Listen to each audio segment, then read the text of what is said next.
इस प्रकार आप आत्मज्ञान के 7 चरण हैं।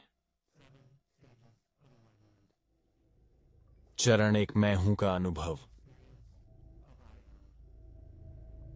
यह लगभग 20 साल पहले की बात है और यह सब जन्म से पहले इस प्रश्न से शुरू हुआ कि मैं कौन हूं। मुझे नहीं पता क्यों, लेकिन इस प्रश्न ने मेरे संपूर्ण अस्तित्व पर कब्जा कर लिया। मैं इस प्रश्न पर ध्यान केंद्रित करते हुए, विचार करते हुए दिन रात बस बैठे रह सकता हूं। एक दिन तक ऐसा लग रहा था कि सब कुछ पूरी तरह से रुक गया है। विचार का एक धागा भी वहां नहीं उठा। महज कुछ भी नहीं था और पूरी तरह से शून्य था। केवल अस्तित्व का यह शुद्ध भाव, यह मात्र मैं का भाव, यह उपस्थिति। यह क्या था? यह शरीर नहीं था, आह जैसा नहीं सोचा था, कोई विचार नहीं थे, कुछ भी नहीं, बस अस्तित्व ही। इस समझ को प्रमाणित करने की किसी को आवश्यकता नहीं थी। एहसास के उस क्षण में मैंने ऊर्जा के एक जबरदस्त प्रवाह को मुक्त होते हुए अनुभव किया। ऐसा लग रहा था जैसे जीवन मेरे शरीर के माध्यम से खुद को अभिव्यक्त कर रहा था और मैं इस अभिव्यक्ति के अलावा और कुछ नहीं था। हालांकि उस समय मैं अभी भी पूरी तरह से समझ नहीं पाया था कि यह अनुभव क्या था और मैंने इसकी प्रकृति को कैसे गलत समझा था। स्टेज 2, आई एम एवरीथिंग का अनुभव। ऐसा लगता था कि मेरा अनुभव कई अद्वैत, ऊह और हिंदू शिक्षाओं द्वारा समर्थित था। लेकिन मुझसे सबसे बड़ी गलती तब हुई जब मैंने एक बौद्ध मित्र से बात की। उन्होंने मुझे बिना आत्म, बिना आंख के सिद्धांत के बारे में बताया।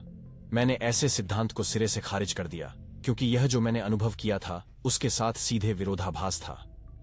मैं कुछ समय के लिए गहराई से उलझन में था और समझ नहीं पा रहा था कि बुद्ध ने यह सिद्धांत क्यों सिखाया और इससे भी बदतर, इसे धर्म मुहर बना दिया। एक दिन पहले तक मैंने अनुभव किया कि हर चीज मेरे अंदर समाहित हो रही है, लेकिन किसी तरह वहां मैं नहीं था। यह एक आंख विहीन की तरह था। आंख। मैंने किसी तरह नो आई के विचार को स्वीकार कर लिया, लेकिन फिर भी मैंने जोर दिया, बुद्ध को इसे इस तरह नहीं रखना चाहिए था।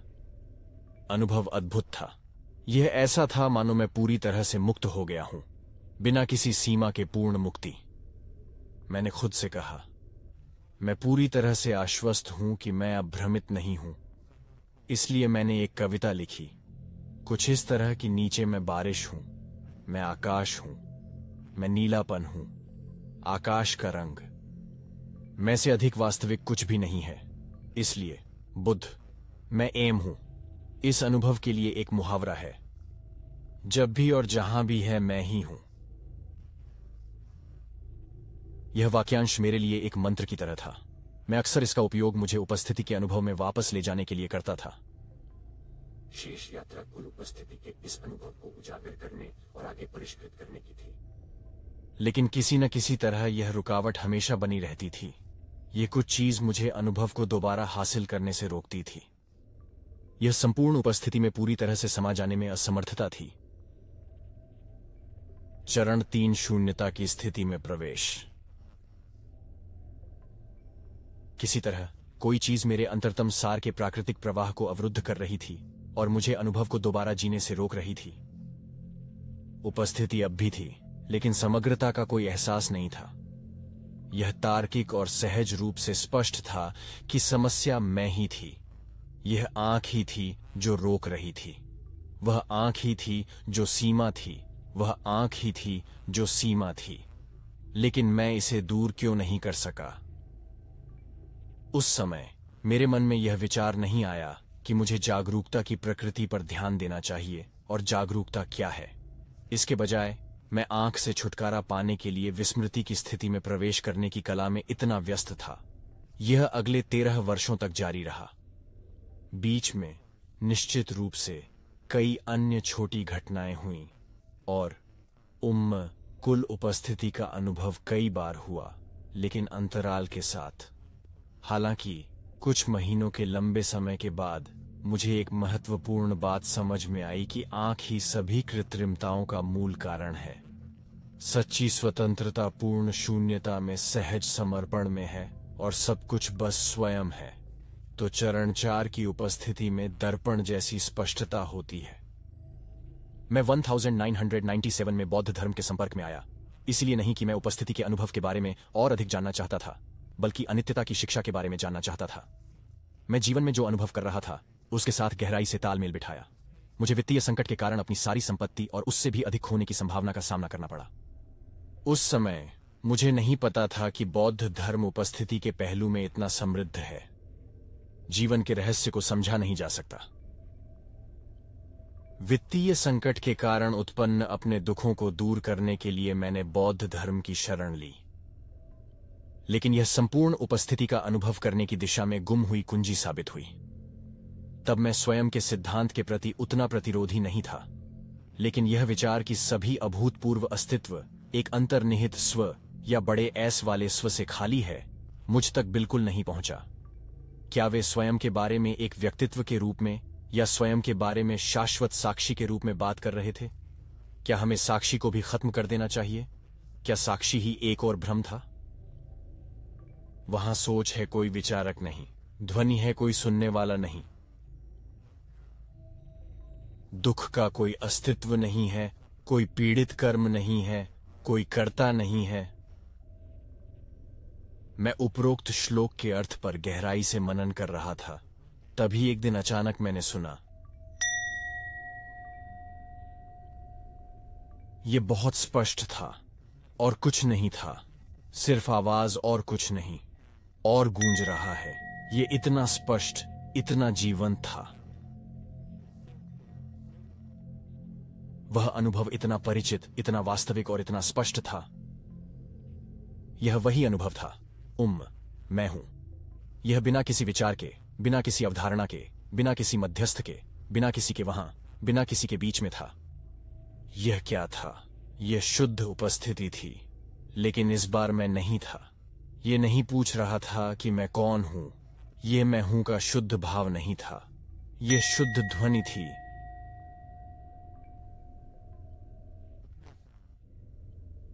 फिर स्वाद आया, सिर्फ स्वाद और कुछ नहीं। दिल की धड़कनें, दृश्य, बीच में कोई गैप नहीं था।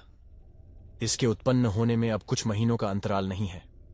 इसमें प्रवेश करने के लिए कभी कोई मंच नहीं था, रुकने के लिए कोई आंख नहीं थी, और इसका अस्तित्व कभी था ही नहीं। कोई प्रवेश और निकास बिंदु नहीं है, वहां या यहां कोई आवाज नहीं है। उपस्थिति की विविधता के उत्पन्न होने और समाप्त होने के अलावा कोई आंख नहीं है। पल पल उपस्थिति प्रकट होती है। यह स्वयं के माध्यम से देखने की शुरुआत है। किसी स्वयं में अंतर्दृष्टि उत्पन्न नहीं हुई है, लेकिन अद्वैत अनुभव अभी भी शून्यता के बजाय बहुत हद तक ब्रह्म है। वास्तव में यह पहले से कहीं अधिक ब्रह्म है। अब मैं हर चीज में अनुभवी हूं। फिर भी यह एक बहुत ही महत्वपूर्ण चरण है, जहां अभ्यासकर्ता द्वैतवादी गांठ को खोलते हुए धारणा में एक क्वांटम छलांग का अनुभव करता है। यह इस एहसास की ओर ले जाने वाली मुख्य अंतर्दृष्टि भी है कि सब कुछ मन ही है। सब बस यही एक हकीकत है। जहां हम इस वास्तविकता का हिस्सा हैं, वहां एक परम वास्तविकता या सार्वभौमिक चेतना को बाहर निकालने की प्रवृत्ति आश्चर्यजनक रूप से मजबूत बनी हुई है। प्रभावी रूप से द्वैतवादी ग्रंथि दूर हो गई है, लेकिन चीजों को देखने का बंधन स्वाभाविक रूप से नहीं है। द्वैतवादी और अंतर्निहित गांठें, जो हमारे महाखालीपन और प्राचीन जागरूकता की अद्वैत प्रकृति के पूर्ण अनुभव को रोकती हैं, दो बहुत अलग अवधारणात्मक मंत्र हैं जो चरण 5 को दर्पण प्रतिबिंबित नहीं करते हैं। वहां कोई दर्पण नहीं है जो सर्वत्र प्रतिबिंबित करता हो। केवल अभिव्यक्ति ही एक हाथ की ताली है। सब कुछ प्रभावी ढंग से है। चरण 4 विषय वस्तु के बीच अविभाजन का अनुभव मात्र है। अनतास छंद से झलकने वाली प्रारंभिक अंतर्दृष्टि स्वयं के बिना है, लेकिन मेरी प्रगति के बाद के चरण में यह बिल्कुल विषय न होने के बजाय एक अविभाज्य संघ के रूप में विषय वस्तु की तरह अधिक दिखाई दिया। अद्वैत को समझने के 3 स्तरों में यह वास्तव में दूसरा मामला है। मैं अभी भी चौथे चरण की घटनाओं की प्राचीनता और जीवंतता से आश्चर्यचकित था। चरण 5 किसी के न होने में काफी गहन है, और मैं इसे अनाथा कहूंगा, तीनों प्रकार से न विषय वस्तु विभाजन, न कर्तापन और न कर्ता का अभाव। यहां ट्रिगर बिंदु प्रत्यक्ष और संपूर्ण रूप से यह देखना है कि दर्पण एक उभरते हुए विचार से अधिक कुछ नहीं है। इसके साथ ही ब्रह्म की दृढ़ता और सारी भव्यता नाले में चली जाती है। फिर भी एजेंट के बिना यह बिल्कुल सही और मुक्तिदायक लगता है, और केवल एक उभरते विचार के रूप में या घंटी के एक ज्वलंत क्षण के रूप में गूंजते हुए सारी जीवंतता और उपस्थिति स्वतंत्रता की एक अतिरिक्त भावना के साथ बनी रहती है। यहां एक दर्पण प्रतिबिंब संघ को स्पष्ट रूप से त्रुटिपूर्ण समझा जाता है। वहां केवल ज्वलंत प्रतिबिंब है। यदि आरंभ करने के लिए कोई विषय नहीं है तो संघ नहीं हो सकता। यह केवल सूक्ष्म स्मरण में ही होता है, अर्थात किसी विचार में विचार के पिछले क्षण को याद करते हुए देखने वाला अस्तित्व में प्रतीत होता है। यहां से मैं अद्वैत की तीसरी डिग्री की ओर बढ़ गया। पहला श्लोक दूसरे श्लोक को पूरक और परिष्कृत करता है, ताकि स्वयं के अनुभव को केवल चहचहाहट, पक्षियों, ढोल की थाप, पदचाप, आकाश, पहाड़ पर चलना, चबाना और चखना तक सीमित और सहज बनाया जा सके। कोई भी गवाह नहीं, कहीं छुपे हुए हैं। हर चीज एक प्रक्रिया, घटना, अभिव्यक्ति और परिघटना है। कुछ भी सत्तामूलक या सारयुक्त नहीं। यह चरण अद्वैत अनुभव में बहुत गहन है। अद्वैत में सहजता होती है और व्यक्ति को यह एहसास होता है कि देखने में हमेशा सिर्फ दृश्य होते हैं और सुनने में हमेशा सिर्फ ध्वनियां होती हैं। हम स्वाभाविकता और सामान्यता में सच्चा आनंद पाते हैं, जैसा कि आमतौर पर जैन में व्यक्त किया जाता है, जैसे कि काटना, लकड़ी पानी लाना, वसंत आना, घास उगना।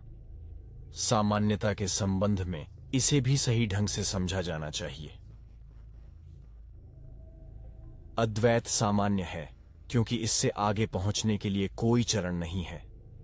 तुलना के कारण यह असाधारण और भव्य प्रतीत होता है।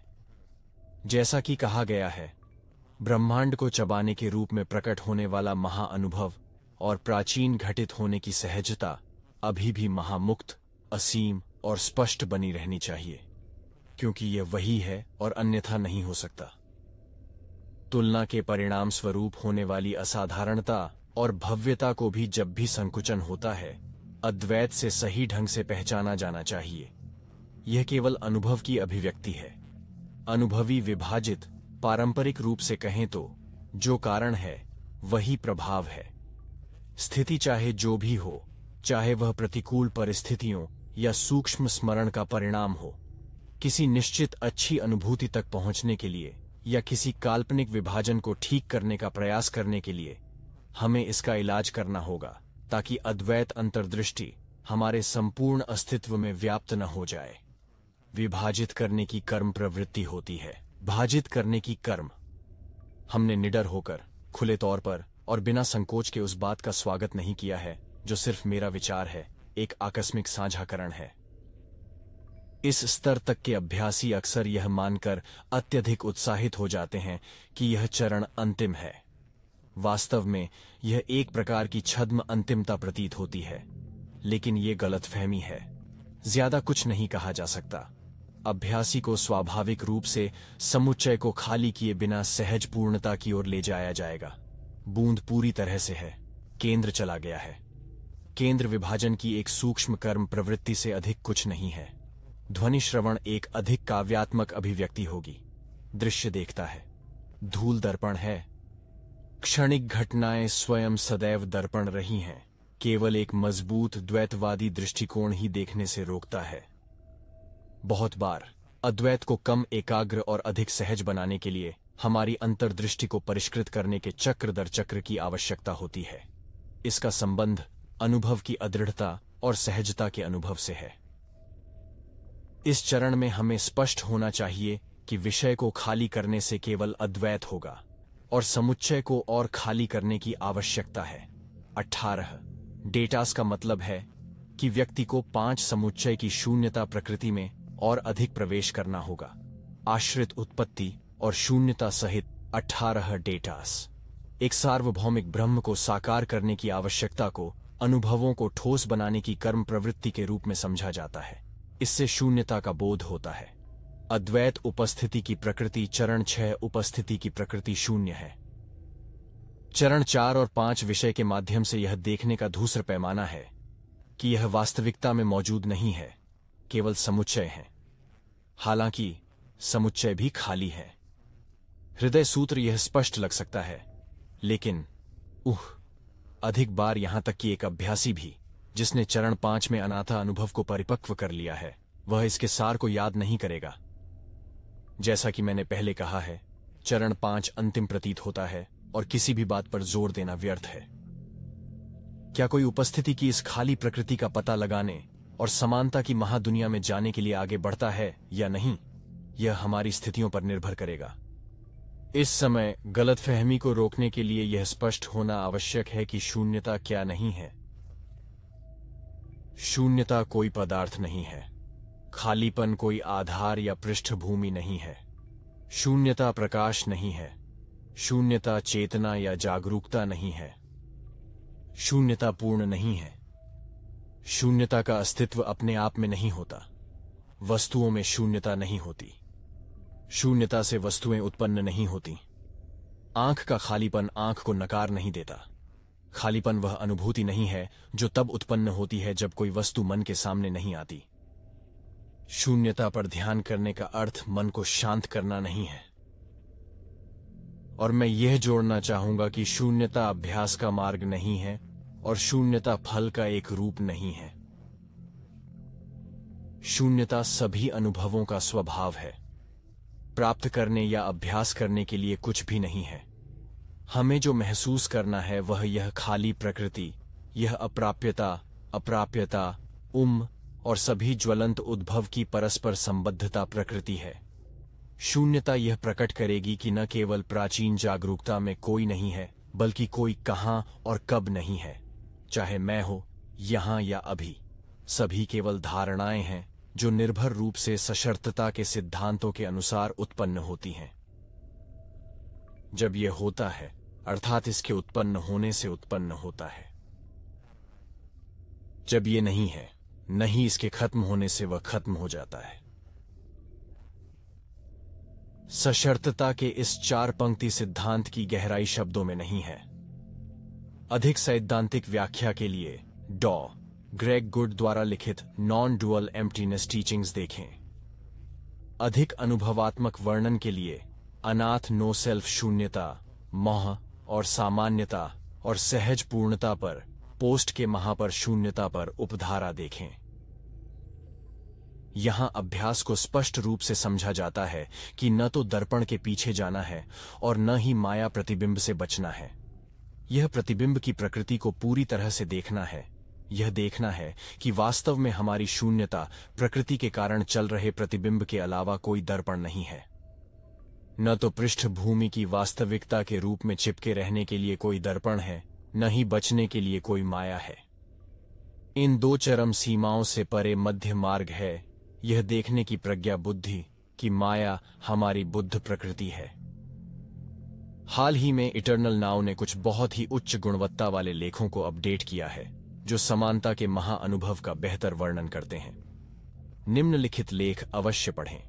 समानता की मुक्ति बुद्ध धर्म, एक स्वप्न में एक स्वप्न। ऑन एम्प्टीनेस पोस्ट के अंतिम 3 उपखंड शून्यता, अंतर्दृष्टि के इस चरण और अनुभव को अभ्यास के सहज तरीके में परिपक्व करने की क्रमिक प्रगति को विस्तृत करते हैं। यह जानना महत्वपूर्ण है कि शून्यता की अप्राप्यता और अप्राप्यता के अनुभव के अलावा महाअनुभव बनाने वाली हर चीज का परस्पर संबंध भी उतना ही कीमती है। चरण 7 की उपस्थिति अनायास ही पूर्ण हो जाती है। अपने अभ्यास और अंतर्दृष्टि को परिष्कृत करने के कई चक्रों के बाद हमें यह एहसास होगा। अनाथा एक मुहर है, मंच नहीं। जागरूकता सदैव अद्वैत रही है। दिखावे हमेशा गैर उत्पन्न होते रहे हैं। सभी घटनाएं आपस में जुड़ी हुई हैं और स्वभावतः महा हैं। सभी हमेशा से हैं और पहले से ही ऐसे हैं। केवल द्वैतवादी और अंतर्निहित दृष्टिकोण ही इन अनुभवात्मक तथ्यों को अस्पष्ट कर रहे हैं, और इसलिए वास्तव में जो आवश्यक है वह यह है कि जो कुछ भी उठता है उसे खुले तौर पर और बिना सोचे समझे अनुभव किया जाए। हालांकि यह अभ्यास के अंत को नहीं दर्शाता है। अभ्यास बस गतिशील और स्थितियों को अभिव्यक्ति आधारित बनाने की ओर अग्रसर होता है। अभ्यास का आधार और मार्ग अप्रभेद्य हो जाते हैं। अनाथा, शून्यता वगैरह के पूरे लेख को इस पहले से ही परिपूर्ण और अकल्पनीय प्रकृति जागरूकता के अंतिम एहसास की दिशा में अलग अलग दृष्टिकोण के रूप में देखा जा सकता है। अधिक जानकारी के लिए awakeningtoreality.com देखें या इस वीडियो के नीचे लिंक ढूंढें। अवश्य पढ़े जाने वाले अनुभाग से प्रारंभ करें। इसके अलावा बेझिझक अवेकनिंग टू रियलिटी नामक फेसबुक समूह में शामिल हों।